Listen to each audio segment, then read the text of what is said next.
Familiar होंगे स्वॉट analysis से।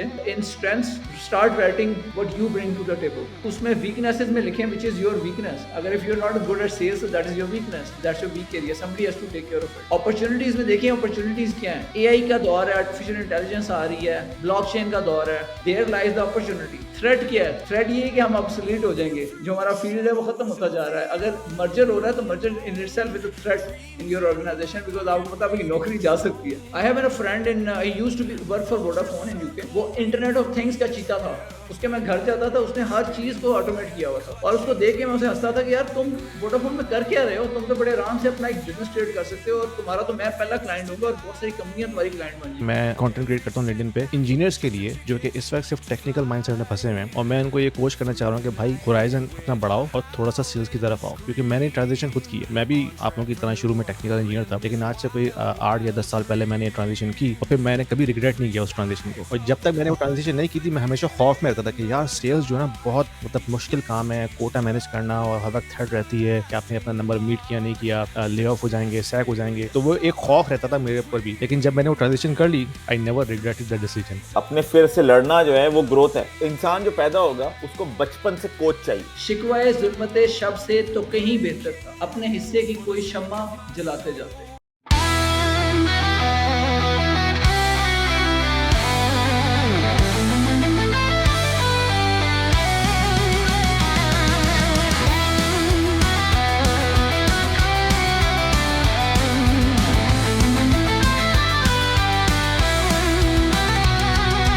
Walking through the shadows of the unknown, dreams in my pocket waiting through stone. Vulture circle waiting for me to trip, spitting fire, clutching dreams in my grip. Fury in my heart refuses to die. Every setback just a ticket to fly through the night with a howling scream. Entrepreneur in this wild, wild dream. Three sides of Okay, the everybody, coin welcome I'm back to our flipping. episode number 3 of the Sides of the Coin. आज हम बात करेंगे कि what we should do. Like हमने पिछली episode में बात की थी भाई कि मेंटरशिप कितनी ज़रूरी है, कोचिंग कितनी ज़रूरी है, खासतौर पे उन लोगों के लिए जो कि यंग बच्चे निकल के आ रहे हैं, अपने अर्ली करियर्स में हैं। और फिर हमने बात की लास्ट एपिसोड में कि भाई कहाँ से शुरू करें हम, what is the why, like how do we find our why in our journey in our life. और फिर आज हम बात करेंगे कि अगर हम ये दोनों स्टेजेस क्लियर कर लेते हैं तो what is the next step, what is the what. आज हम उस व्हाट पे जो है थोड़ा सा डीप डाइव करेंगे, और इसी हवाले से हम मुख्तलिफ चीज़ें एक्सप्लोर करते हैं मोहसिन भाई और अली भाई के ज़रिए, ताकि इनकी लाइफ से हम सीखें कि इन्होंने किस तरह वो व्हाट डिस्कवर किया। तो सबसे पहले हम इंट्रोडक्शन करते हैं। अस्सलाम वालेकुम मोहसिन भाई, अली भाई, कैसे हैं आप लोग? वालेकुम सलाम, वालेकुम सलाम। कैसे हैं आप लोग? ठीक ठाक। काफ़ी अच्छा मोमेंटम हमारा बिल्ड होता जा रहा है, तीसरी एपिसोड माशाल्लाह, तीसरी वीक के अंदर। तो हैट्रिक। हाँ, हैट्रिक हो गई है, और होपफुली इसमें मज़ीद इंटरेस्ट डेवलप होता रहेगा आप हमारी ऑडियंस का। तो शुरू करते हैं। आज थोड़ा-सा हमारे पास लिमिटेड टाइम है, अली भाई के पास भी। तो मेरे ख़्याल में अली भाई से शुरू करते हैं। अली भाई, ये बताइए कि अगर किसी ने अपनी मिड करियर जर्नी में स्ट्रगल कर ली है, करियर बना लिया है, लेकिन अब वो स्टक्स फ़ील कर रहा है।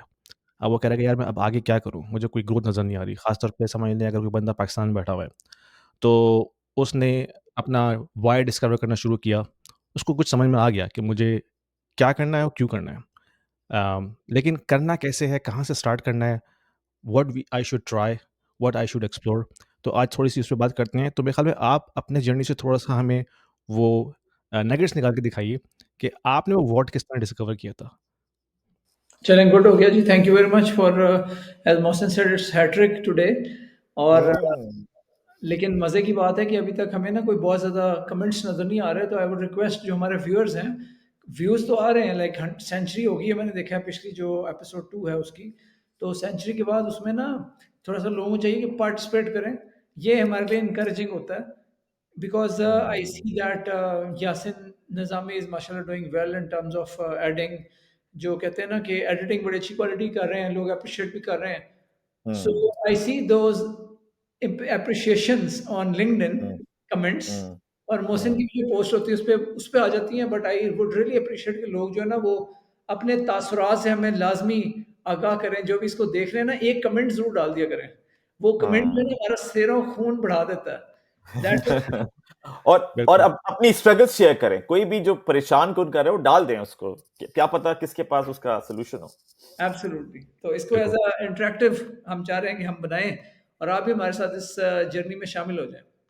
तो लास्ट एपिसोड में जैसे यासिन ने बात की कि हमने वाई को एक्सप्लोर किया था, जो बहुत इंपॉर्टेंट है। और कोई भी जर्नी शुरू करना हो, कोई भी नया काम आपने शुरू करना है, तो आपने ज़बरदस्त ज़बरदस्त किस्म की क्लैरिटी लेके चलना है कि मैं ये क्यों करना चाह रहा हूँ। जब आपने वो थोड़ी सी क्लैरिटी ले ली और आपने कुछ आपको अंदाज़ा हो रहा है कि हाँ यार, जैसे हम लोग बात कर रहे थे कि हमारे केस में डिफरेंट वाइज थे और उसके ऊपर जो डिफरेंट किस्म के सपोर्टिंग फैमिली की तरफ से सपोर्ट मिली या जहाँ से भी सपोर्ट मिली, वो सारी चीज़ें फिर उसमें रोल प्ले किया। और अगर वाई अच्छा होता है तो फिर आपकी जो सफ़र है, अगर वो जितना मर्जी मुश्किल हो जाए, कठिन हो जाए, आप उसमें से गुजरते चले जाते हैं और आपको पता होता है लॉन्ग टर्म आपके लिए ना क्लैरिटी आ जाती है।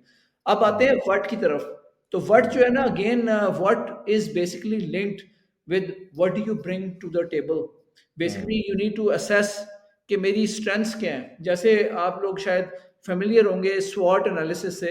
हम अपनी जॉब में स्ट्रेंथ, वीकनेसेस, अपॉर्चुनिटीज, थ्रेट का एक बनाते होते हैं मैट्रिक्स कि क्या स्ट्रेंथ्स हैं, क्या अपॉर्चुनिटीज हैं, क्या वीकनेसेस हैं, क्या थ्रेट्स हैं। तो इस केस में अगर मैं एग्जांपल लेता हूं, जैसे हम लोग उस फील्ड से फेमिलियर हैं, आईटी या टेलीकॉम की, तो create a matrix, create 4 boxes in strengths, start writing what you bring to the table.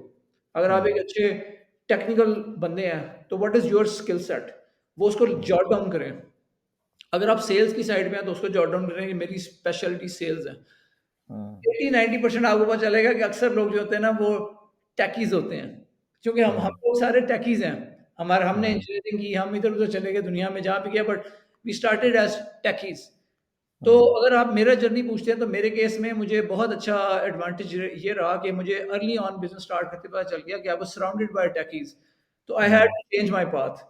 मुझे पता था यार यहाँ मेरी दाल नहीं गलनी है, मेरे यहाँ से ज़्यादा मेरे से स्मार्ट किस्म के हैं जो सीटीओ का रोल प्ले कर सकते हैं, जो अच्छे चीफ टेक्निकल ऑफिसर हमारे, जो भी हमारा इनिशिएटिव होगा उसका बन सकते हैं। तो I moved on to the business side. और बिजनेस साइड में मैंने सेल्स देखना शुरू कर दी, बिजनेस डेवलपमेंट देखना शुरू कर दी। तो I was observing your content Yasin, कि आप इसके ऊपर बड़ी बात कर रहे होते हो लिंक्डइन पे भी और यूट्यूब पे भी, कि सेल्स इंजीनियर कैसे बना जा सकता है, प्री सेल्स में कैसे आया जा सकता है। So that's a very good transition before you move on to your business. So I was lucky कि मुझे, जब मैंने वोडाफोन में जो रोल प्ले किया वो sales and business development team में था। So it was not pure technical department. तो थोड़ा सा मुझे वहां से एक्सपोजर हुआ, मुझे मौका मिला कि यार मैं आउट ऑफ टेक्निकल जाके चीज़ों को देख सकूं। जब मैं बिजनेस में आया तो I totally removed my technical hat और मैंने टोटली बिजनेस डेवलपमेंट वाला हैट पहन लिया। तो आपने स्ट्रेंथ्स, वो जो मैट्रिक्स की बात करता है, स्ट्रेंथ्स पे देखना है कि आपकी क्या स्ट्रेंथ्स हैं, यूनिक स्किल सेट है which you bring to the table. अगर आपको लगता है कि आप सेल नहीं कर सकते तो don't try to be a smart as कि हर चीज़ मैं ही करूंगा। फिर आप किसी ऐसे पार्टनर को ढूंढें जो आपके साथ मिलकर थोड़ा सा सेल वाला एंगल संभाल सके। सिमिलरली उसमें वीकनेसेस में लिखें विच इज योर वीकनेस। अगर if you are not good at sales, that is your weakness, that's your weak area, somebody has to take care of it. Opportunities में देखें opportunities क्या है। एआई का दौर है, आर्टिफिशियल इंटेलिजेंस आ रही है, ब्लॉकचेन का दौर है, देयर लाइज द अपॉर्चुनिटी। और इतनी बड़ी अपॉर्चुनिटी है। अभी डीप सीक की हमने लास्ट वीक में बात की थी एपिसोड 2 में, तो डीप सीक ने बता दिया दुनिया को कि it's not limited to million billion dollars companies. Anyone can take a step on it and try to create something in AI space.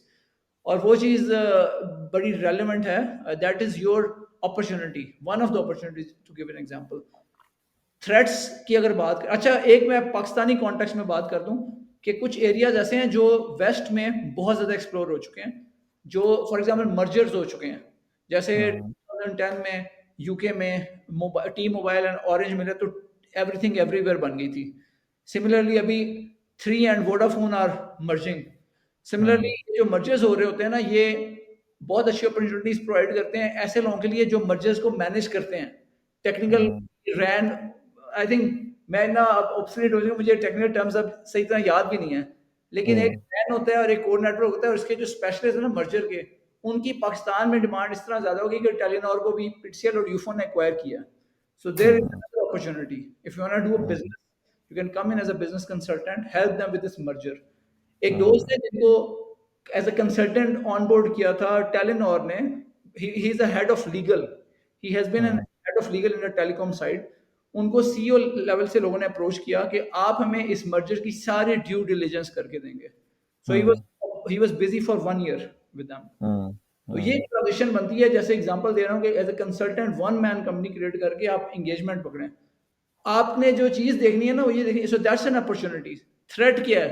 Threat ये है कि हम ऑब्सोलीट हो जाएंगे. जो हमारा फील्ड है वो खत्म होता जा रहा है. अगर मर्जर हो रहा है तो merger in itself is a threat in your organisation, because आपको पता है कि नौकरी जा सकती है.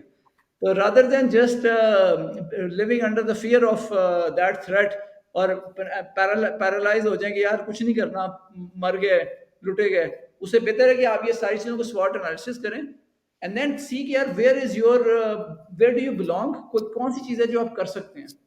सो अगर आप एआई पे चीते हैं तो पाइथन का कोई चीज़ स्टार्ट कर दें. कोई चीज़ हमने जो पहला स्टार्टअप किया वो एआई का स्टार्टअप था और टेक्निकल स्टार्टअप था. बाद में मुझे पता चला कि यार मेरी जो असल चीज़ है वो when I took a step back I was good at project management. तो जो मेरे तख्लीक है उसमें प्रोजेक्ट मैनेजमेंट काम आई.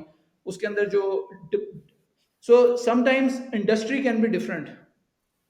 You can start from one industry but then you can excel in a different industry in your business. लेकिन ये है कि वो रूल्स वही अप्लाई होते हैं. You're a good project manager, a program manager in telecom or IT, you can do similar in other industries as well. तो आपको ऐसी चीज पकड़ें व्हाट में ऐसा आइडिया लेके आए जिसमें आप पहले से अच्छे हैं.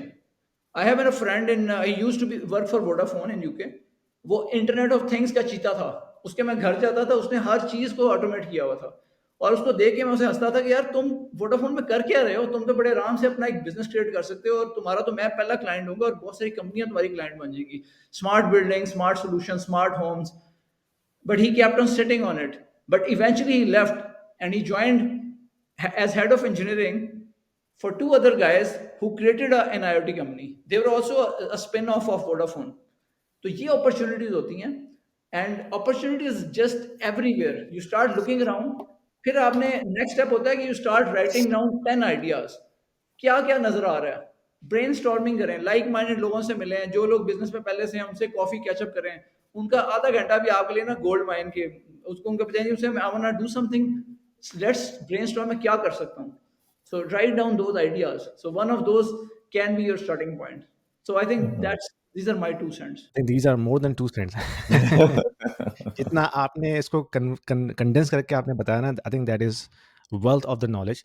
और किसी के लिए भी जो एक्सप्लोरेशन फेज़ में है अभी, तो ये बहुत अच्छी एक्सरसाइज है SWOT एनालिसिस की. और ये हम लोग अक्सर करते हैं क्योंकि मैं खुद सेल्स में हूँ. तो हम जब भी कभी नया अकाउंट मैनेज करते हैं या कोई नई मार्केट डिस्कवर करते हैं तो सबसे पहला काम यही होता है कि SWOT एनालिसिस करें ताकि पता चले कि भाई क्या स्ट्रेंथ है, क्या वीकनेस है, क्या अपॉर्चुनिटीज है, क्या थ्रेट है. और फिर उसके बाद हम फिर एक अकाउंट मैपिंग भी करते हैं कि भाई कौन बंदा है जिसको हमने जाके मिलना है, वो किस लेवल पे है, वो कितना इन्फ्लुएंस करता है.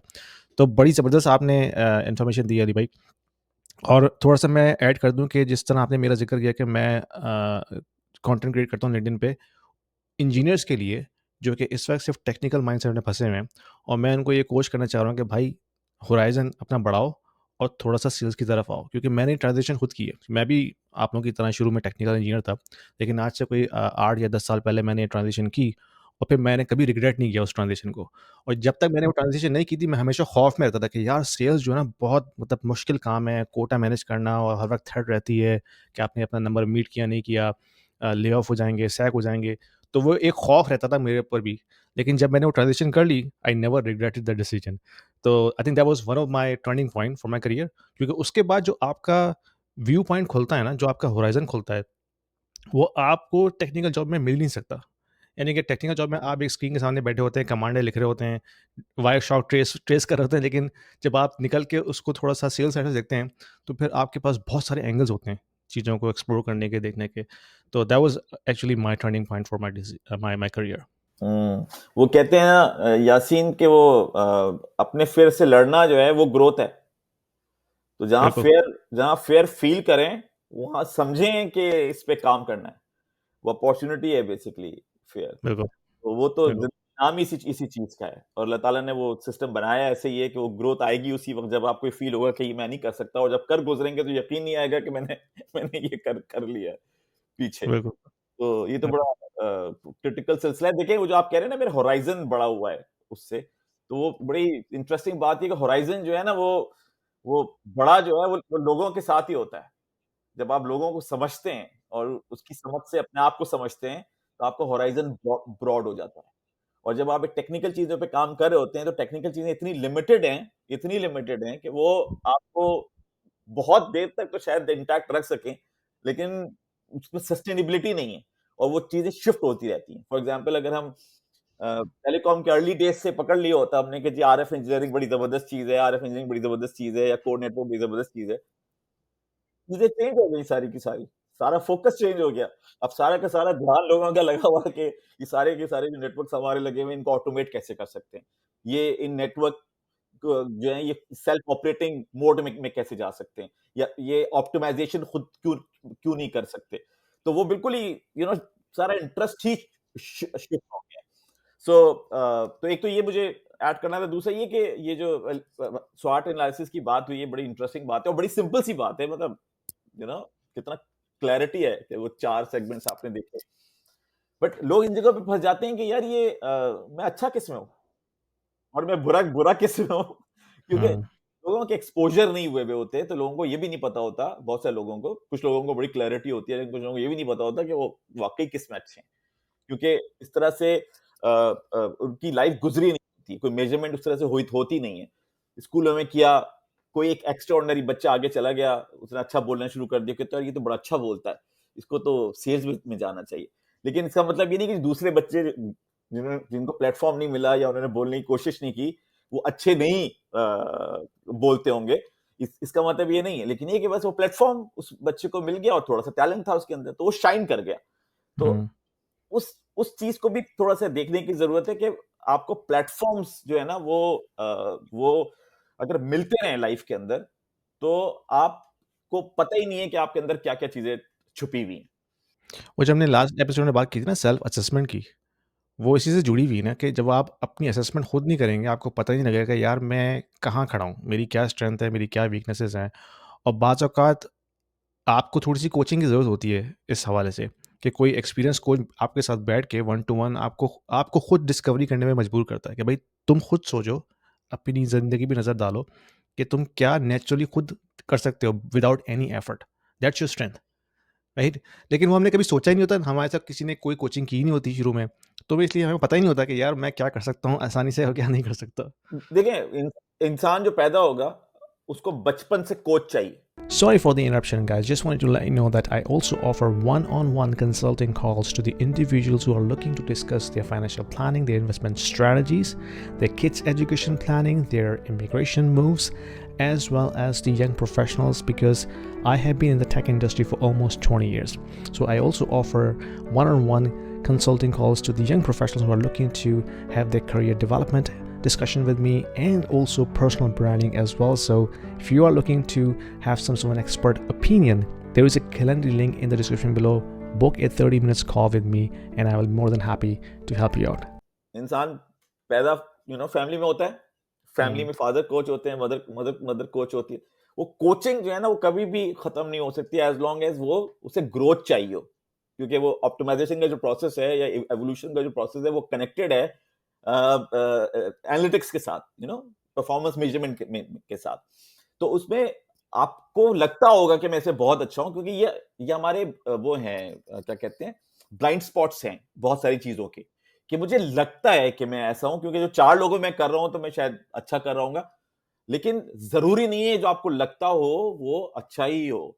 और अब जैसे मेरी एग्जांपल ये है कि यहाँ पे हम प्रेजेंटेशन वगैरह देते थे, जब यहाँ पे O2 में थे, 15 लोग, 10 लोग, 4 लोग, 12 लोग, तो कभी कोई चीज फील ही नहीं होती थी खास ऐसी कि भाई कोई बड़ा काम किया, कुछ किया। अब जब मैं पाकिस्तान पहुंचा हूँ और जब ये जंबील किक ऑफ की थी, तो यूनिवर्सिटीज ने बुलाना शुरू कर दिया, फास्ट ने बुलाया, NED बुलाती थी।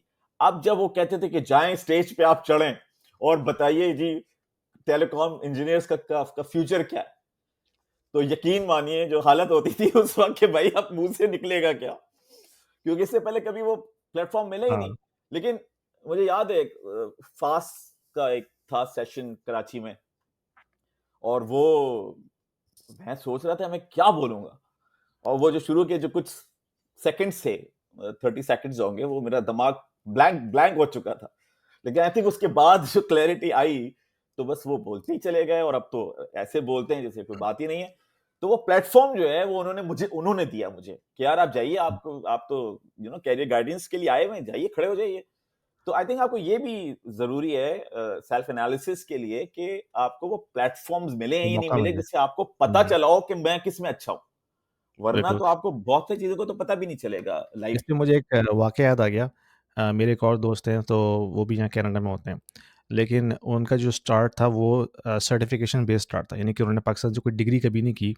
उन्होंने सर्टिफ़िकेशंस अर्ली कर ली थी माइक्रोसॉफ्ट की ना, एमसीएसई की, उस ज़माने में 98, 97 का टाइम है ये। तो उनको कुछ कॉलेजेस यूनिवर्सिटी ने ना अप्रोच किया कि भाई तुम आके कोर्सेज़ कराओ हमारी यूनिवर्सिटी में। तो वो जब गए तो टेक्निकल चीज़ें तो ऑलरेडी वो फ़िल्टर हो चुकी थी। लेकिन उनसे ना इंटरव्यू में पूछा जा रहा था कि यार तुम मतलब पढ़ा लेते हो? मतलब खड़े हो जाते हो बच्चों के सामने, काफ़ी बड़ी क्लास है। वो कहे हाँ, हाँ, मैं तो कर लूँगा। वो इसलिए पूछ रहे थे क्योंकि उससे पहले जो टीचर्स आए थे, वो हालाँकि एक्सपीरियंस टीचर थे, लेकिन जब वो खड़े हुए क्लास के सामने 500 बच्चों की क्लास के, वो भाग गए नेक्स्ट डे, वो वापस ही नहीं आए फिर। पब्लिक स्पीकिंग बहुत बड़ा बड़ा बड़ा फेयर है, तो कोई छोटी मोटी चीज एक नहीं चीज़ है। और जो आपने बात की ना कि बेसिकली जो आपने ट्रांजिशन करनी है ना, जब आपने व्हाट पे जाना है और आपने देखना है मैंने क्या करना है, और जो स्ट्रेंथ है, जो स्वॉट होता है ना, ये स्टार्टिंग के लिए बहुत अच्छा है। थोड़ा सा आपको कॉन्फिडेंस मिल जाएगा कि यार ये चलो यार 3-6 मंथ्स के लिए तो I am good to go, ताकि आप स्टार्ट कर सकें।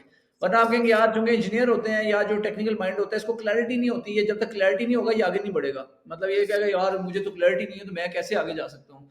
We always look for agenda of the meeting ahead of the meeting. हमें कहते हैं यार एजेंडा नहीं है तो मीटिंग में जाके क्या बात करनी है। जबकि जब आपकी जब बिजनेस साइड पे आते हैं ना, तो आपको एजेंडा शेंडा नहीं चाहिए होता। You just have to cut out of these things, you have to. अब मैं मीटिंग में जाता हूँ ना, मुझे कोई एजेंडा नहीं चाहिए होता। I know if I see a person, I exactly know what to do, और I am able to come across with clarity. मुझे पता होता है यार मैंने इससे क्या लेना है। तो वो प्रैक्टिस की चीज होती है। तो जब आप पाँव रखते हैं ना पानी में, तो फिर आप या तैरते हैं या डूबते हैं। तो ना डूबने का तरीका ये है कि आप जो है ना वो बार बार तैरने की कोशिश करें। तो द थिंग इज दिस कि आपको पानी में पाँव रखने आ जाए, स्टेज पे चढ़ना आ जाए, ताकि आपको स्टेज फ्राइट खत्म हो जाए। जब आपने बोलना है तो आप एक बार स्टेज फ्राइट खत्म हो जाएगा, आप you can do anything, right. इसी तरह जब आपने करना है कुछ, तो करने में आपका क्या होता है कि आपने जब आपने स्टार्ट किया तो you will fumble, you will do screw ups, और वो जो भी आपने पहला काम किया वो फेल होगा। मुझे अच्छी तरह याद है कि मैं यूके में जब साइड हसल करने की कोशिश की ना, तो मैं समझ रहा था यार मुझे तो कुछ पता नहीं है। मतलब I was a project manager at that time at Vodafone, I was earning good salary, but I just had this thing यार मुझे तो कुछ भी नहीं आता। मतलब अगर मैं अपने तौर पे कुछ कोशिश करूँ ना, मेरे एक बहुत अच्छे जिगरी दोस्त हैं, वो उनका ख्याल है वो सीनियर सेल्स डायरेक्टर है यूएस में, एंड ही थिंक्स उसे कुछ नहीं आता, बिकॉज वो अपने काम के लिए ना ही इज ब्लैंक। तो इसी तरह मैं भी ब्लैंक होता था। सबसे पहला जो मेरा आइडिया था वो ये था कि यार एक वेबसाइट डिजाइन कंपनी बना लूं। वेबसाइट डिजाइन कंपनी मैंने बनाई जी, उसका डोमेन रजिस्टर किया and didn't do anything because I am not a good guy for this. मतलब वो तो बच्चे बच्चे कर सकते हैं, हमारे से बेहतर करते हैं। फिर वो जब मैं यूएस गया ना, जब मैंने ये सारा अपना स्टार्टअप पहला दफा 3 मंथ्स मैंने पहले बताया कि मैं यूएस में गुजारे, तो उस जमाने में ना ये जो आपने बात की कि एक कोचिंग या मेंटरिंग लाजमी होती है ये स्टार्टअप के अर्ली डेज में, बहुत सारे साल आपके बच जाते हैं। आप एक बुक पढ़ लें, वो पूरा निचोड़ होता है किसी बंदे की जिंदगी का, उससे आपके माइल्स आपके हेड हो जाता है आप as compare to other people. अगर आप किसी मेंटर कोई से मिलें उससे जिसने वो सारा जर्नी पहले ट्रेवल किया हो। Financial education is very important for everybody, especially for the kids who are still at school. Because when they grow up and go into the professional lives, if they don't know how to manage their finances, that is going to be a disaster to begin with. I have just published an ebook for the kids aging between 10 and 16 years to understand how they can manage their finances. So when they grow up, they know exactly how to manage their personal finances, because I have broken it down at a very, very basic level. What is money? How can we save? How can we invest? What is debt? How can we use debt? What is credit card? And how we can set ourselves for the financial future when we go into our professional life. So if you are a parent looking for a very simple to use ebook for your kids, click the link below to order the copy for your kids and let me know what you think about that. Let's get back to the video. तो मैंने अपने partner को कहा था US में, मैंने यार खुदा का वास्ता bring me one guy who has done a brilliant $1 million exit, ताकि हम उससे तो मिलके पूछ सकें कि भाई ये होता कैसे है, ये एंटरप्रेन्योरशिप कैसे स्टार्ट हो। हमें वो बंदा ही नहीं मिलता था। ये मैं बात कर रहा हूँ 2015 की।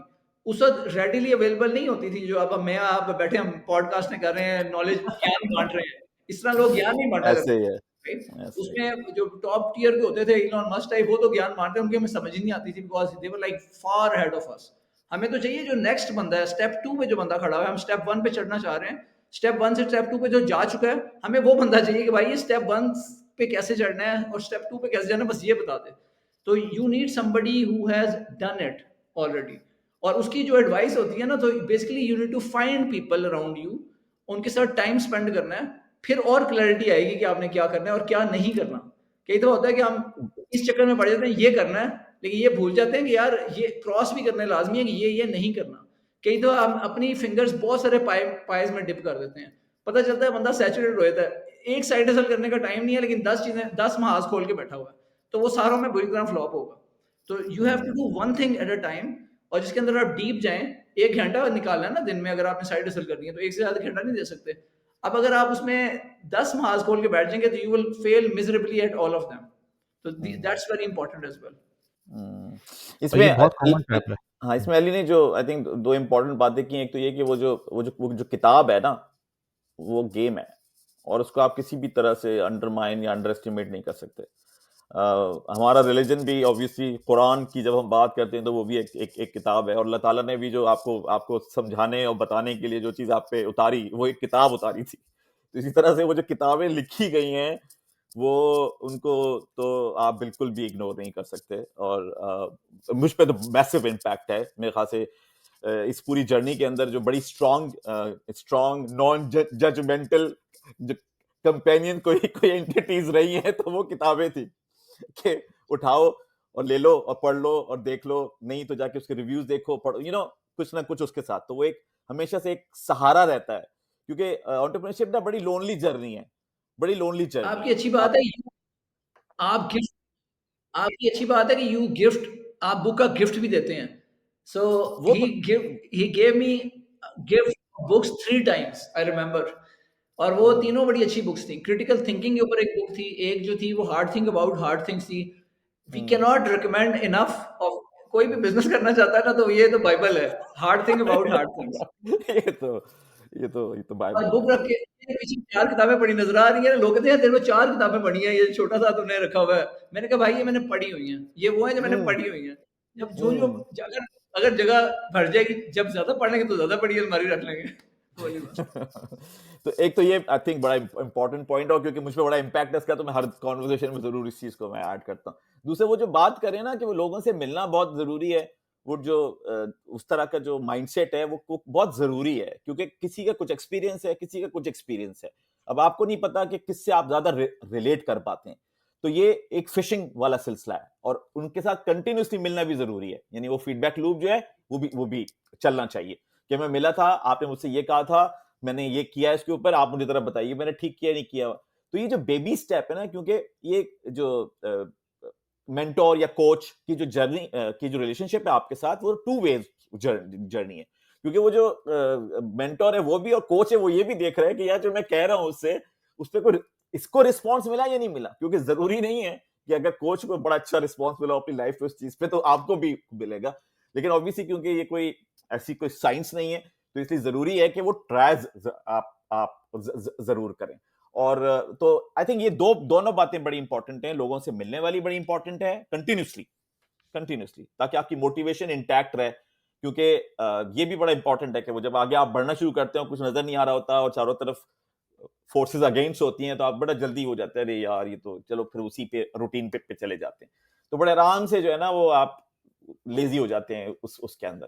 तो उसमें जब आप ऐसे लोगों से मिलते रहेंगे ना, तो वो आपको इग्नाइट करते रहेंगे, आपके अंदर जो है ना स्पार्क दोबारा ऐड करते रहेंगे। तो लोग तो बड़े क्रिटिकल हैं आपकी इस जर्नी के अंदर, और इनके बगैर तो आप आगे नहीं किसी सूरत में नहीं जा एक सकते। बड़ा अच्छा कोट है उसका जिम रॉन का कि you are an average of 5 people around you. तो अब आपने देखा है कि आपके अराउंड वो 5 लोग कौन हैं कि आप उनका एवरेज हैं। अगर वो अच्छे हैं तो आप उन अच्छे लोगों का एवरेज हैं, अगर आप वो बुरे हैं तो आप उन बुरे लोगों का एवरेज हैं। तो एक बड़ी चीज गहरी बात है ये। एक और बिल्कुल, चीज चाइन कि जी।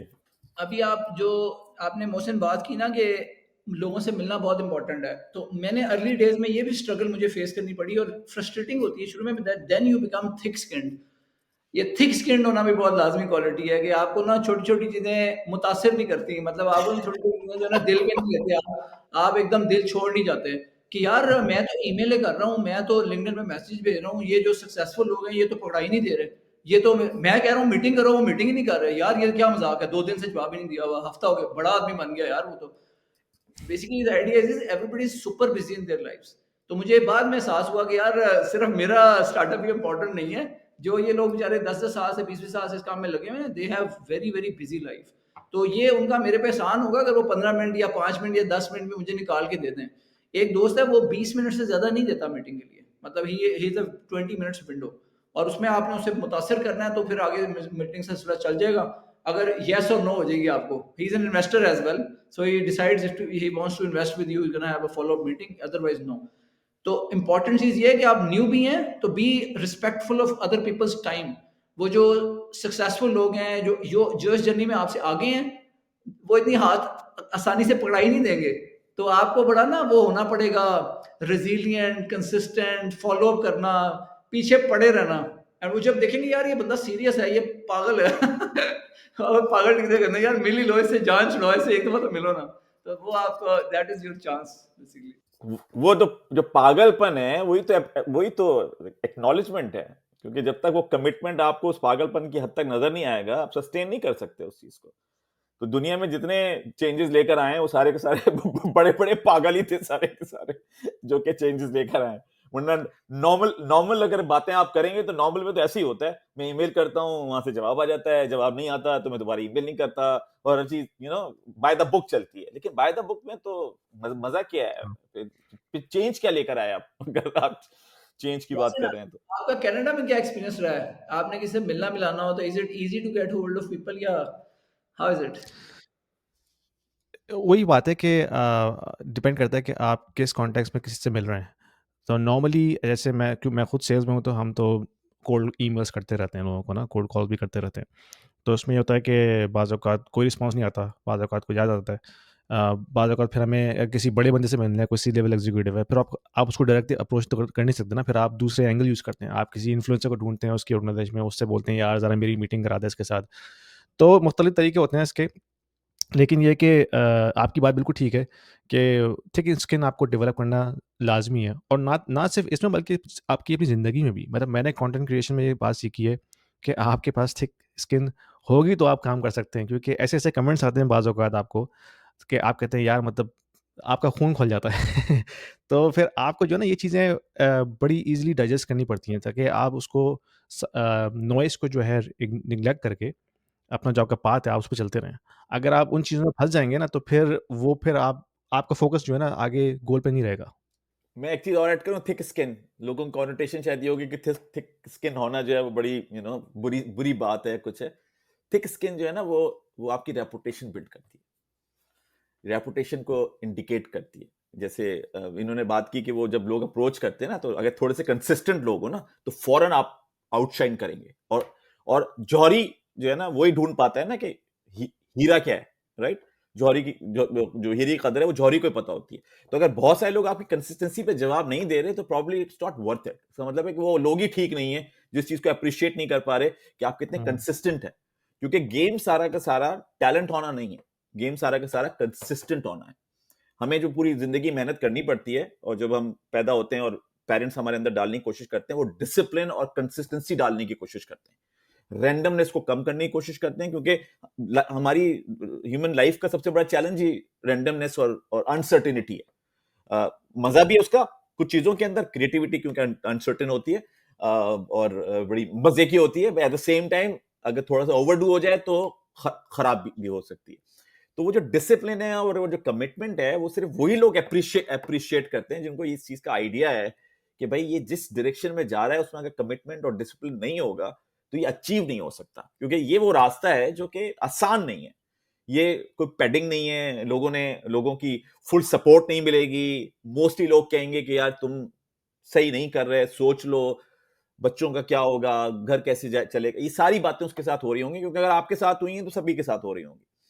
तो इसलिए ये जो थिक स्किन है ये रेपुटेशन बिल्ड करती है सही लोगों के साथ। तो इसलिए फोकस करना चाहिए इस थिक स्किन के ऊपर, और थिक स्किन के बगैर एंटरप्रेन्योरशिप नहीं चल सकती, फंडामेंटली नहीं चल सकती। एक वर्ड से मेरे माइंड में और चीज़ आई है कि वर्ड में ना ये भी इम्पोर्टेंट है कि writing down ideas as they come into your mind. क्योंकि कई दफ़ा होता है हम कहते हैं यार ये जो आइडिया ना ये तो फजूल सा है, इसको लिखने की क्या ज़रूरत है, ये तो 3600 लोगों ने पहले से इम्प्लीमेंट किया हुआ है, ये पहले से हुआ है। और अगर आप किसी ऐसे बंदे से पूछें जो उस फील्ड का एक्सपर्ट नहीं होगा तो वो वैसे आपको ठंड डरा देगा, यार इधर ना पढ़ इस चक्कर में, ये बड़ा मुश्किल सा फील्ड है, इस पे ना जा। तो आपको वो शूट डाउन कर देगा आपके आइडिया को। तो इट्स बेस्ट कि आप उसके जो भी आप करना चाहते हैं कोई 8-10 आइडियों की लिस्ट बनाएं, और फिर उसको जैसे हमें आदत होती है ना, हमारी चीज़ एक्सेल में करते हैं, तो एक्सेल में उसको पॉइंट्स असाइन करेंगे डिफरेंट, जो उसके ना आप समझेंगे लेफ्ट साइड पे आपने एक कॉलम बनाया, रोज बनाई, आइडिया लिखा, एक एक आइडिया हर चीज़ का, फिर आगे उनको उनकी रेटिंग की, और रेटिंग में जो नंबर्स देने हैं ना वो इन चीज़ों के देने हैं कि यार ये जो आइडिया है इस पे अगर मैं काम करता हूँ तो मैं कितनी देर में मैं इसकी बेसिक सा वर्जन क्रिएट कर लूँगा, मिनिमम वाइबल प्रोडक्ट क्रिएट कर लूँगा 6 महीने फॉर एग्जांपल, और किसी में साल लग जाएगा, किसी में 2 साल लग जाएंगे, अगर जिसमें ज़्यादा टाइम लगेगा उसका रैंकिंग कम हो जाएगी टाइम वाइज। इसी तरह किस में पैसे ज़्यादा लगेंगे, अगर मुझे लगते हैं मेरा 3 महीने में MVP minimum viable product basic product बन जाती है, और मुझे रुपए लगते हैं सिर्फ 10 लाख पाकिस्तानी रुपीस, तो मैं उस पर टिल्ट करूँ रादर देन एक चीज़ जो साल लगता है और कोई करोड़ रुपया लग रहा है जिसमें मुझे सिर्फ MVP क्रिएट करने में।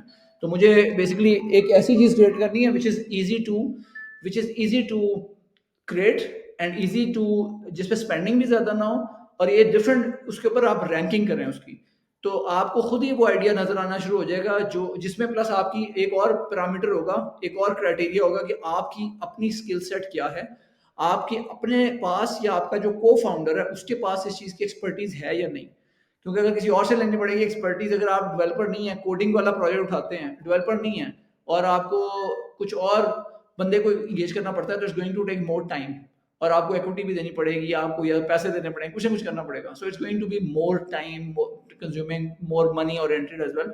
इन सारे पे आपको रैंकिंग करनी चाहिए अपने आइडियाज। ये बेसिक्स आई वुड से कि इस जो आज की है ना डिस्कशन, इसका टेक अवे ये है कि लिस्ट बनाएं अपने आइडियाज की और एक्सेल में बनाएं, और फिर उनकी रैंकिंग करें, और उनके डिफरेंट जो पैरामीटर्स हैं, इजी टू इम्प्लीमेंट, पैसे कितने लग रहे हैं, प्लस आपके पास स्किल सेट और कैपेबिलिटी है या नहीं है, अब इन चीज़ों के ऊपर उसको रैंक करें, और फिर देखेंगे किसकी स्कोरिंग सबसे ज़्यादा आती है, और वो that is the idea that you should do some work on.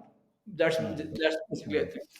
Hey everybody, Yasin Nizam here. I truly believe that everyone must have their personal brand in this day and age.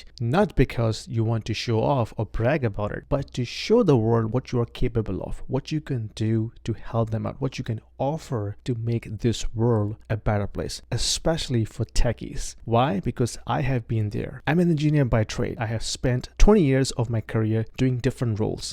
As a programmer, as a developer, as a technical support engineer, as a professional services consultant, as a sales engineer, and now in sales, I know how important it is to create a personal brand, because if you don't show to the world what you're capable of, nobody knows you exist in this competitive world. So for that, I created a course for the techies, for the tech professionals, to build their personal brand from zero in the next 7 days. If you take this course and follow the instructions, I can tell you in 6 months, and you're going to come back to me and say, Yasin, this course has definitely helped me to establish my personal brand in this competitive world. So if you want to join me on this journey to establish our personal brands, click on the link below, take this course, and let me know how you're doing it. Let's get started. इसमें एक question मेरा ये है कि कोई भी idea आप जब एक्सप्लोर कर रहे होते हैं, तो जैसे आपने बताया ना कि आप एक एक्सेल शीट बना के उसके डिफरेंट क्राइटेरियाज बना लें ताकि आप उसकी स्कोरिंग कर सकें कि वो कितना वायबल है। तो उसमें मेरे ख्याल में एक चीज़ ये भी होनी चाहिए कि आप उसको अर्ली टेस्ट भी कर सकें ना, ताकि उसकी वायबिलिटी पता चले। यानी कि बाज़ औक़ात हम ये करते हैं कि हम एक सर्वे रन करते हैं, मार्केट रिसर्च सर्वे, जिसमें हम फीडबैक लेते हैं मार्केट से कि भाई ये जो प्रोडक्ट हम बनाने जा रहे हैं, इसकी नीड है कि नहीं है मार्केट में? और अगर नीड है भी, तो क्या लोग उसको पैसे देके खर्च करके उसको यूज़ करना चाहते हैं कि नहीं चाहते? क्योंकि अगर कोई प्रोडक्ट किसी मार्केट में सेल नहीं हो सकती, तो डज़न्ट मैटर आप कोई भी आइडिया लेके आ जाएँ, तो वो अपने स्टार्ट पे ही जो है फेल हो जाएगा। तो उसकी वायबिलिटी भी ज़रूरी होती है कि आप वो चेक करें कि can this product be sold in the market, और किस प्राइस पॉइंट पे, ये भी ज़रूरी है ना कि किस प्राइस पॉइंट पे। अगर आप इतना कैपिटल लगा दें शुरू में कि आप कहें कि यार मेरी प्राइस जो बन रही है वो ये बन रही है, लेकिन मार्केट में जो कस्टमर है वो उतनी प्राइस देने को तैयार ही नहीं है, या कंपटीशन में आपके पास वो प्रोडक्ट मौजूद है जो कि उससे कम प्राइस में मिल रही है, तो फिर वो वही आपके पास ब्रेक इवन पॉइंट आ गया ना कि आप उसको आगे लेके जा नहीं सकते। तो ये भी ज़रूरी है कि आप पहले असेस कर लें कि जो भी आप प्रोडक्ट या सर्विसेज़ लेके आ रहे हैं, उसकी वायबिलिटी कितनी है मार्केट में सर्वाइव करने की। इसमें जो वायबिलिटी के साथ कनेक्टेड है वो एक्सपीरियंसेस है ना, डिपेंड करता है कि आपकी प्रोडक्ट कौन क्या है। अगर आपकी कोई सॉफ्टवेयर प्रोडक्ट है तो आपको ये देखना होगा कि आप उसको जब इंटरनेट के ऊपर एमवीपी की इन्होंने जिक्र किया, एमवीपी कर रहे हैं, तो बेसिक चीजों पे आपने एमवीपी करके ये चेक किया कि अगर क्या इस पे ये लोगों का इंटरेस्ट है बेस्ड ऑन एनालिटिक्स, यानी उसके अंदर जो कम्युनिकेशन आपने की हुई है या बॉक्सेस डाले हुए हैं या आपने जो उनको कहा हुआ है कि भाई मैं आपको एज अ ट्रायल फ्री दे रहा हूं, यू नो, ट्राई करने के लिए। तो वो जो एक्सपीरियंसेस है ना सारे के सारे, क्योंकि अगर आप किसी से पूछेंगे ना जाके कि यार ये है तुम करोगे नहीं करोगे, भाई हम जो मुंह से बोलते हैं वो हम करते नहीं है और जो करते हैं वो मुंह से बोलते नहीं है। तो इसलिए ये जो इंटरनेट है वो गोल्ड माइन इसलिए है क्योंकि जब हम इंटरनेट पे होते हैं तो कोई हमें देख नहीं रहा होता सिवाय अपने। तो वहां पे हम जो भी इंटरेक्शन कर रहे होते हैं वो फिर जो आपका सिस्टम है वो रिकॉर्ड करता है, एनालिटिक्स रिकॉर्ड करता है, और फिर उन एनालिटिक्स को आप जो है वो क्या कहते हैं अनफोल्ड करते हैं और फिर कहते हैं अच्छा इस पे इतना था, इस पे ये लिखा हुआ था, इस पे ये लिखा था कि 50% ऑफ है तो ये कर रहा था। तो उससे एनालाइज कीजिए। तो सारा गेम ये है कि कस्टमर कैसे इंटरेक्ट करे उसके साथ without any conditions, without any boundaries, कैसे उनसे इंटरेक्ट करें और फिर आप कैसे उसको क्या कहते हैं एनालाइज करें कि वाकई इसकी रिक्वायरमेंट होगी भी नहीं। या अगर आपकी कोई फिजिकल प्रोडक्ट है, कोई खाने की प्रोडक्ट है, तो वो ये कि वो तो खिलाएं लोगों को, जाके खिलाएं खिलाएं खिलाएं और खिलाने के बाद आ जाएं वापस। अगर बंदे का दोबारा फोन आता है कि यार क्या हुआ, है अवेलेबल है क्या, या वो मेरी फैमिली आई हुई थी तो उससे वो कह रही थी कि यार वो लास्ट टाइम जो आया था ना वो बड़ा मजे का, अब ये कुछ इंपॉर्टेंट बात है। लेकिन अगर आप जाएंगे और कहेंगे खाओ, खाने का बताओ ये कैसी है, तो कहेगा यार ठीक है, तो कहेगा यार बस नहीं अच्छी नहीं है, या यू नो। तो आप पूछे नहीं, डिजिटल आपको वो दे रहा है या पे प्रोडक्ट दे रही है कि आप लोगों को एक्सपीरियंस करवाएं। और अगर आपके पास रिपीट कस्टमर आता है, रिपीट, क्योंकि फर्स्ट टाइम का तो कस्टमर नहीं होता ना भाई, फर्स्ट टाइम कभी भी कस्टमर, अगर आपका हर दफा फर्स्ट टाइम कस्टमर आ रहा है तो उसका मतलब है कि आपका बिजनेस जो है वो नहीं चल सकेगा। तो आपको चाहिए रिपीट कस्टमर। और अगर आपका लाइक से 60% रिपीट कस्टमर है तो इट मींस कि you are you know you doing really well, अगर 60% से ऊपर आपका रिपीट कस्टमर है। और रिपीट क्या चीज लेकर आएगी, उसको एक्सपीरियंस लेकर आएगा। अब उस एक्सपीरियंस के साथ क्या क्या चीजें आपने स्टैब्लिश की हुई है, ये आपने उसके ऊपर काम करना है, कि वो डिपेंड करता है कि प्रोडक्ट कैसी है।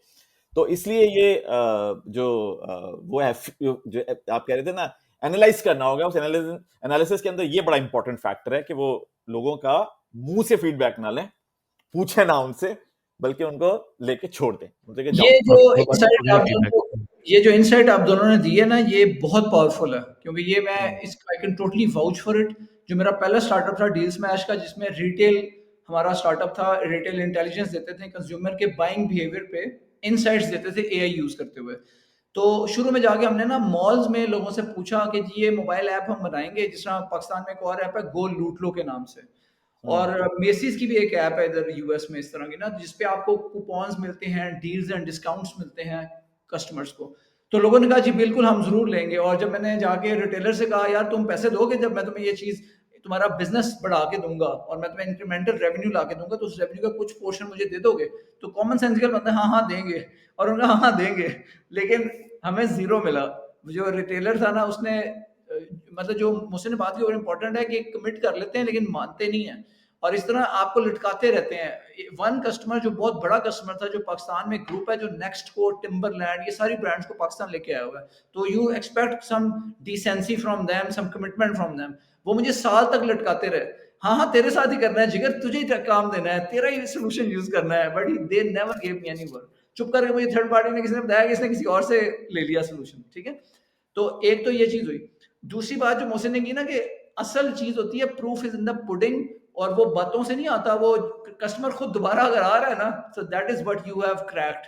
अब जैसे ब्रॉक हमने एक रिजॉर्ट बनाई है स्कर्दू में, वहां पे जो कस्टमर एक्सपीरियंस है ना, that is ruling over there. मतलब सरीना हमारे से थोड़ा सा ना फासले पे सरीना शिगर का वो होटल है, यूजली वो एक शीक अच्छा रेस्टोरेंट होटल है ना, लोग आके ठहरते हैं जरा अच्छे लेवल के। प्राइसिंग हमारी भी वही है, बिकॉज हमने सारी इम्यूनिटीज वो वाली दी हुई हैं। लिटरली एक कपल है जो ऑस्ट्रेलियन पाकिस्तानी कपल था, जो ऑस्ट्रेलिया में रहता है ओरिजिनली पाकिस्तान से, वो आया हुआ था हाइकिंग करने। वो उस हमारा जरा ट्रैक है, इस तरह का ट्रैक है कि आगे एक मसरूर रॉक आती है, काफी बाहर निकली हुई रॉक है, वो तस्वीरों में लोगों ने देखी हुई है। वो उस पर ट्रैकिंग के लिए आ रहे थे और उन्होंने रास्ते में उन्हें ना वो करना था, वॉशरूम यूज करना था। They stopped over at our resort and they were blown away, जो सारा एक्सपीरियंस उन्होंने सिर्फ वॉशरूम यूज करने का किया। दे सेड कि यार हमने यहाँ ठहरना है, और अपने ड्राइवर को कहा तुम जाके वो सुनना कि जो हमारा रूम शूम है हम बुकिंग कैंसिल नहीं करते, तुम वहां ठहर जाओ। So they were blown away by the experience. We have got top जो इस वक्त हमारे जो आपकी सेलिब्रिटीज है ना, फवाद खान हो गया, हुमायूं सईद हो गया, सबा कमर हो गई, they have been to our resort. आप जाके इसका ब्रॉक BROQGB के नाम से इसका इंस्टा का वो है, you check the reviews they are giving us. तो everything boils down to customer experience, और इसमें ₹0 की डिजिटल मार्केटिंग और पेड मार्केटिंग यूज हुई है। It's all about word of mouth. Experience. तो that's exactly what basically it's all about customer experience. ज़बरदस्त।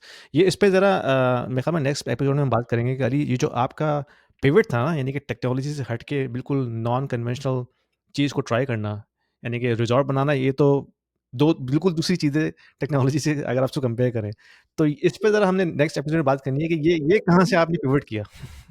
हम सारों ने पिवट से किया है, हमारी जिंदगी पिवट बन के रह गई है। ये जो चारों तरफ आपकी दुनिया चल रही है, इसमें पिवटिंग ही तो कहते हैं, तो गेम है सारा का सारा। हाँ। और वो ये ना, गाड़ी क्या है, सीधे चला के दिखाएं आप एक रोड के पे चला सकते हैं, कभी इधर जाना पड़ेगा, कभी उधर जाना, पहुंचना कहाँ है, घर, पहुंचना कहाँ है, ऑफिस। पिवट तो करना पड़ेगा, आप सीधे तो नहीं जा सकते ट्रैक के ऊपर। यही सिचुएशन ये वैसे बड़ा क्रेज वाला पिवट था अली का, यानी कि एक तो होता है ना कि आप रेजिडेंशियल रियल एस्टेट में जाएं, वो तो कंपैरेटिवली लोग कर लेते हैं, लेकिन कमर्शियल रियल एस्टेट में वो भी resort banana, that's next level thing. तो जब आप पाकिस्तान नेक्स्ट टाइम आए तो मैं बताएं, we would love to host you even in Islamabad as well as take you to Skardu. We will give you great experience जो आपने कहीं भी नहीं किया होगा। I can vouch for it कि आपको it will be a mind blowing experience as compare to all of the world. अभी तक पाकिस्तान का इमेज बड़ा स्टूपिड सा होता है ना लोगों के ज़हनों में, थर्ड वर्ल्ड कंट्री, जो लोग यहाँ पे हैं वो स्टक हैं। भाई we are living our life, we are loving every moment of the time we are spending in Pakistan. तो हाँ, इस तरह की भी ब्रीड है इस तरह की भी स्पीशीज है। मेरे नस्ट के क्लास फेलोज हैं, अभी वीकेंड पे पिछले 2-4 दिन पहले उनसे मिले थे, वो मीटअप हुआ, एक दोस्त आया हुआ था उसके साथ। तो वहां गमों की धुनें बज रही थी कि जी बड़े हालात खराब हैं और मुल्क तबाह होने वाला है और दुनिया भाग रही है। And I just stayed quietly over. I didn't हर जगह बहस करना जरूरी नहीं होता ना, यू जस्ट सी कि यार फोरम कहाँ पे है, यहाँ पे बात करनी है। तो basically the idea is this के there are people who are living happily in Pakistan and doing the right work, and I can give you like 20 examples. मतलब अभी मैं लाहौर गया हुआ था, I recently just today I posted about the incredible work, voluntary work which is being done by charitable एक association है अल खिदमत foundation. यहाँ पे आपको पता है 2 नंबर किस्म के जो होते हैं ना, क्या उसे कहते हैं, फैमिली व्लॉगर्स, उन्होंने तबाही उठाई हुई है, बच्चों को खराब कर रहे हैं, 5 से 15 साल के बच्चों को टारगेट किया हुआ है, स्टूपिड किस्म की चीजें दिखा रहे हैं। और इन्होंने अपने कोर्सेज लॉन्च किए हैं रिसेंटली जिन पे ये पैसे कमा रहे हैं, डकी भाई एंड ऑल दोज अदर्स। ये लोग जो है ना खिदमत वाले, ये वो सारे कोर्सेज फ्री में दे रहे हैं। बनो काबिल के नाम से इन्होंने प्रोग्राम लॉन्च किया है, और ये इनकी ऑडियंस कौन है, जो नादार बच्चे हैं, गरीब बच्चे हैं, डिजर्विंग बच्चे हैं, ऑर्फन्स हैं। उनको ये स्किल्स सिखाई जा रही हैं कि वो कंटेंट क्रिएशन करें, वो सोशल मीडिया की स्किल्स सीखें ताकि अपने पैरों पे खड़े हो सकें, और ये सारा कुछ फ्री में कराया जा रहा है। तो I was blown away by the people who are doing all of this work on the ground. तो वही बात है कि ना कि हम एक तरह से अपनी हमने ऐनक बदली हुई है पाकिस्तान को देखने की। अगर हम अपनी ऐनक उतार के दूसरी ऐनक पहन लेना तो हमें पाकिस्तान एक डिफरेंट चीज नजर आती है जहाँ पे अपॉर्चुनिटीज ही अपॉर्चुनिटीज हैं। वो जो आपकी बात है ना कि व्हाट करना क्या है, hundreds of ideas are here. मतलब मेरे पास इतने आइडियाज है कि मैं एक एक बंदे को यार आ जाओ ये कर लो, मेरे पास वो बैंडविड्थ नहीं है, टाइम नहीं है मेरे पास ये करने को, तुम कर लो, क्योंकि इसमें ठीक ठाक, इसमें it's a viable idea, it's a viable business, somebody has to crack it. तो ये चीज है बेसिकली। ज़बरदस्त। लेकिन अली वो उसके साथ कनेक्शन जरूरी है ना आइडिया के साथ, क्योंकि आइडिया इटसेल्फ तो उसकी कोई वैल्यू नहीं है अगर उसके साथ कोई स्ट्रॉन्ग कनेक्शन ना हाँ, एस्टैब्लिश हो, क्योंकि लेकिन वो वो स्टार्टिंग पॉइंट है ना किसी के आपने लिए। आपने हाँ आपने वो लाइन क्रॉस करनी है, और लाइन आराम से नहीं क्रॉस हो सकती, वो कोई जैसे ना वो बेबी ने 9 मंथ्स में आना है ना, तो 9 मंथ्स में ही आना है, आप उसको जंप टचशिप नहीं करा सकते उसको कि 5 महीने में निकालने की कोशिश करें। तो इसी वो तरह से एक ये भी लतीफ़ा ये चीज है एक कि जोक चलता रहता था जब मैं काम करता था प्रोफेशनल सर्विसेज में, तो हमारे प्रोजेक्ट मैनेजर थे। तो वो उनके ऊपर हम जोक लगाते थे कि यार प्रोजेक्ट मैनेजर का जो ना कॉल होता है कि भाई अगर एक बच्चा जो है 9 मंथ में पैदा होता है, तो आप जो है वो 10 माइल ले आएँ ताकि वो जो है 1 महीने में पैदा हो जाए। तो ये प्रोजेक्ट मैनेजर की सोच होती है। तो उस पे हम ऐसे ही जोक करते थे। तो इसी पॉजिटिव नोट पे हम आज इसको ख़त्म करते हैं। अली भाई बड़ी ज़बरदस्त आपने एक पॉजिटिविटी शुरू जो है ना आपने इसने डाली है आपने आपकी बात ने इस पॉडकास्ट में कि भाई Pakistan is not about all complaints. Pakistan में भी काफ़ी सारी चीज़ें करने के लिए हैं और बहुत अपॉर्चुनिटी जो आपकी बात जो पहली एपिसोड में हमने की थी कि बहुत सी चीज़ें फर्स्ट वर्ल्ड कंट्री में हो चुकी हैं। इंफ्रास्ट्रक्चर बन चुका है, एप्लीकेशंस बन चुकी हैं। पाकिस्तान में अभी वो होना बाकी है। तो ऑफ कोर्स जो रूम ऑफ इम्प्रूवमेंट है पाकिस्तान में वो कहीं ज़्यादा है कंपेयर टू अदर कंट्रीज़। और ऑफ कोर्स डिजिटल पेनिट्रेशन तो इस वक्त जो है वो बहुत ईज़िली आप कर सकते हैं पाकिस्तान के अंदर, क्योंकि जो इंफ्रास्ट्रक्चर है फिजिकल प्रोडक्ट्स का वो एग्जिस्ट ही नहीं करता, तो आपको डिजिटल ही लेके आना पड़ेगा। तो इसी पे हम इख्तिताम करते हैं आज की पॉडकास्ट का। Before we wrap up, any last comment Mohsin भाई, अली भाई? नहीं, मेरे ख्याल से तो बड़ी अच्छा रहा, और खासकर अली का बड़ा जबरदस्त वो है स्टेटमेंट रिगार्डिंग पाकिस्तान, और आई थिंक क्योंकि पूरी दुनिया में ये ऑडियंस देख रही है, यासीन की अलग ऑडियंस है, मेरी अलग ऑडियंस है, अली की अलग ऑडियंस है, तो ये मैसेज तो बहुत आगे तक जाएगा, एक और जाना एक जाना एपिसोड जरूरी भी है। एक एपिसोड ऐसी करेंगे जब आप दोनों इंशाल्लाह ब्रॉक आएंगे, रिजॉर्ट आएंगे, स्कर्दू हम इकट्ठे जाएंगे, सो बी इंशाल्लाह लाइव लाइव, करेंगे ना? ठीक है ना, आपको इनवाइट करेंगे उधर। इंशाल्लाह इंशाल्लाह।